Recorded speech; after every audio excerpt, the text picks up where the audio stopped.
할머니 첫 제사를 지내러 외가에 내려간 것은 7월 중순, 장마가 막 거친 뒤였다. 서울에서 버스를 2번 갈아타고 4시간. 종점에서 내려서도 30분을 더 걸어 들어가는 동네다. 남쪽 내륙의 분지 마을이라 사방이 논인데 여름에는 물된 논들이 하늘을 그대로 받아 안는다. 버스가 마을 어귀에 서면 제일 먼저 물비린내가 끼치고 그 다음에 약에 짖는 소리가 따라온다. 어릴 때는 여름방학마다 왔지만 취직한 뒤로는 명절에도 얼굴만 비치고 도망치듯 올라갔다. 할머니가 돌아가시고 나서야 휴가를 붙여 사흘을 내려왔으니 면목기 없는 귀양이었다. 외삼촌 내외는 여전히 그 집을 지키고 사촌 형은 읍내 농협에 다니며 마을에 남았다. 형은 나보다 6살이 많고 어린 시절 여름에 나를 도맡아 데리고 다닌 사람이다.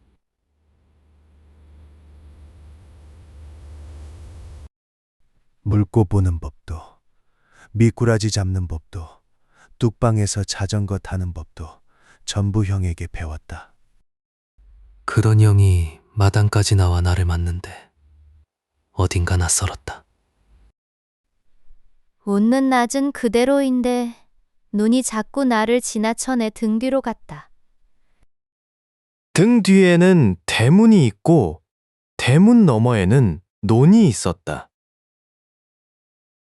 첫날 오후 마루에 앉아 수박을 먹다가 그것을 처음 봤다. 논 서너 뱀이 건너 물된 논 한가운데 흰 것이 서 있었다. 처음에는 허수아비인 줄 알았다. 그런데 모를 낸 지 1달도 안 된 7월 논에 허수아비를 세울 이유가 없다. 참새는 가을 나락에나 꼬이지 여름 물논에는 얼씬도 안 한다. 다음에는 백로인가 했다. 백로라기엔 너무 컸고 다리가 보이지 않았고 무엇보다 움직임이 달랐다. 그날은 바람이 한 점도 없는 날이었다. 마당에 감나무 잎이 한 장도 뒤집히지 않는데 그것만 혼자 흔들리고 있었다. 가만 보니 그것이 선자리 둘레의 모들만 원을 그리듯 바깥으로 누워있는 게 보였다. 펄럭임이 아니라 비틀림에 가까웠다.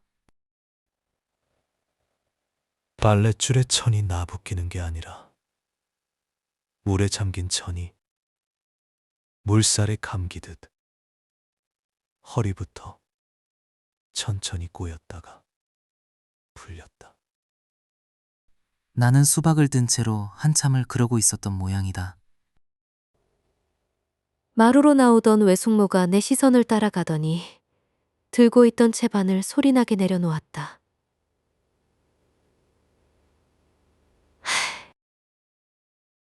저게 뭐냐고 묻자 외숙모는 대답 대신 방충망 문을 닫으며 말했다. 수박 다 먹었으면 들어와라. 저녁상에서 외삼촌에게 다시 물었다. 외삼촌은 젓가락을 내려놓지도 않고 짧게 답했다. 백로다. 백로가 저렇게 크냐고 웃자 밥상이 조용해졌다. 형만 고개를 들지 않았는데 밥을 씹는 속도가 눈에 띄게 느렸다.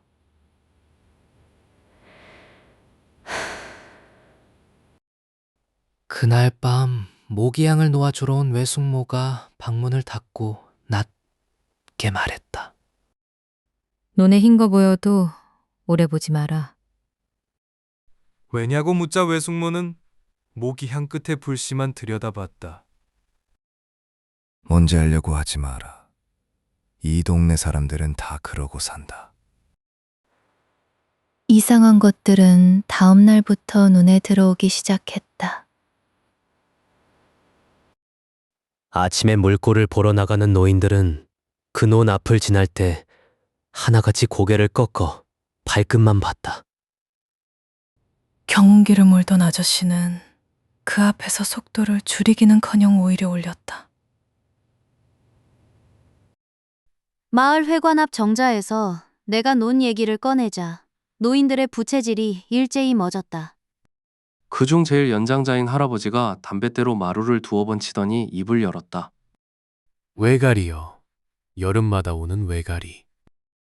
그러고는 내 눈을 오래 들여다봤다. 서울 사람은 그런 줄만 알면 돼. 아이들도 마찬가지였다.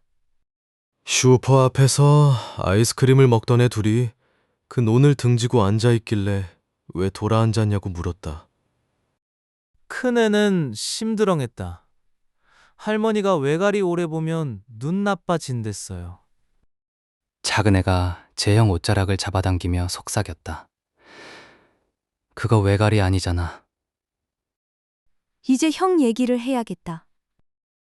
그 사흘 동안 형은 밥을 먹다가도 마당을 쓸다가도 문득문득 논 쪽을 향해 멈춰 서 있고는 했다. 낮에 형방 앞을 지나다 보니 책상 위에 조류도감 한 권이 펼쳐진 채 엎어져 있었다. 일부러 들춰보니 펼쳐진 쪽은 백로와 외가리를 나란히 그려놓은 면이었다. 이틀째 밤에는 마당 평상에서 형과 둘이 맥주를 마셨다. 형은 캔을 반쯤 비우더니 불쑥 물었다. 너도 봤지? 봤다고 하자 형은 낮게 웃었다.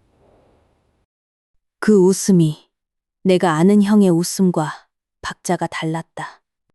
작년 가을에 조합일로 드론을 띄웠다가 화면으로 그것을 내려다본 적이 있다고 형은 말했다. 화면 가득 확대를 해도 이상하게 초점이 잡히지 않더라고 했다. 흰색이 아니라 흰색이 있어야 할 자리가 그냥 뚫려 있는 것 같았다고. 근데 요즘은 가까이서 보면 알 것 같단 말이지. 알아서 뭐하게 하고 농담으로 받았지만 형은 대답이 없었다. 형의 시선은 어두운 논 쪽에 가 있었고 나는 그 옆얼굴에서 눈을 떼기가 어려웠다. 밤논에서는 개구리가 요란하게 울었다. 그런데 그것이 서 있는 논 쪽에서만 울음이 뚝 끊겨 비어 있었다. 사흘째 새벽, 마루에 오래된 벽시계가 세시를 치는 소리에 잠이 깼다. 마당에서 대문 빗장 빠지는 소리가 났다. 형방의 문이 열려 있었고 이부자리는 개켜지지도 않은 채였다.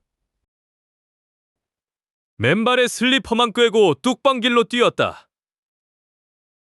달이 밝아서 물된 논들이 전부 흐린 거울처럼 하늘을 비췄다. 형은 그 논이 논둑에 서 있었다. 눈에는 외삼촌 것이던 낡은 쌍안경을 대고 몸은 미동도 없이.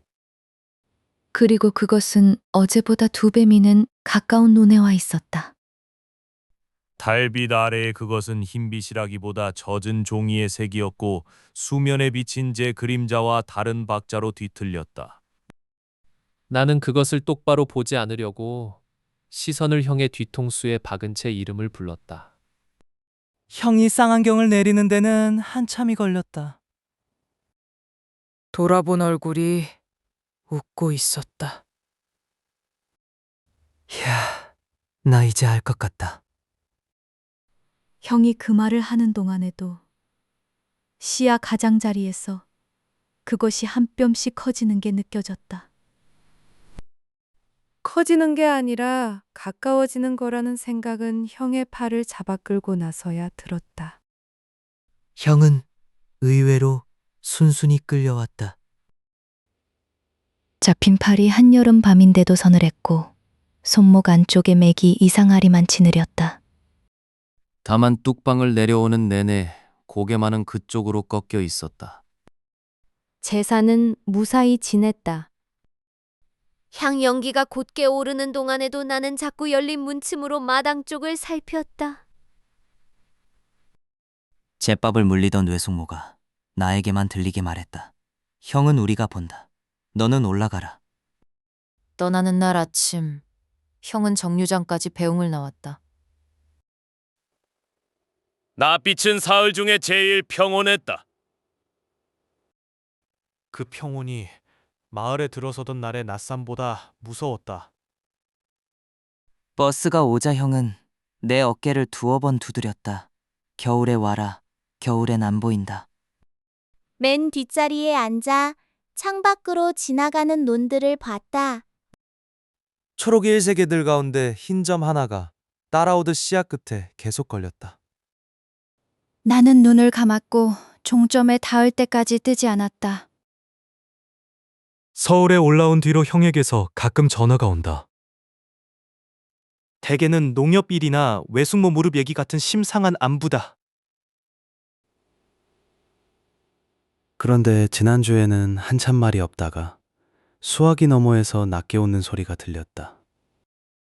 형은 혼잣말처럼 말했다. 추수 끝나면 논이 호하다. 멀리서 오는 것도 다 보이고. 나는 뭐라고 받아야 할지 몰라서 형 하고 한번 불렀다. 전화는 끊기지 않았고 한동안 벼가 바람에 스치는 소리 같은 것만 이어졌다. 겨울에 오라던 말을 요즘은 하루에도 몇 번씩 곱 씹는다.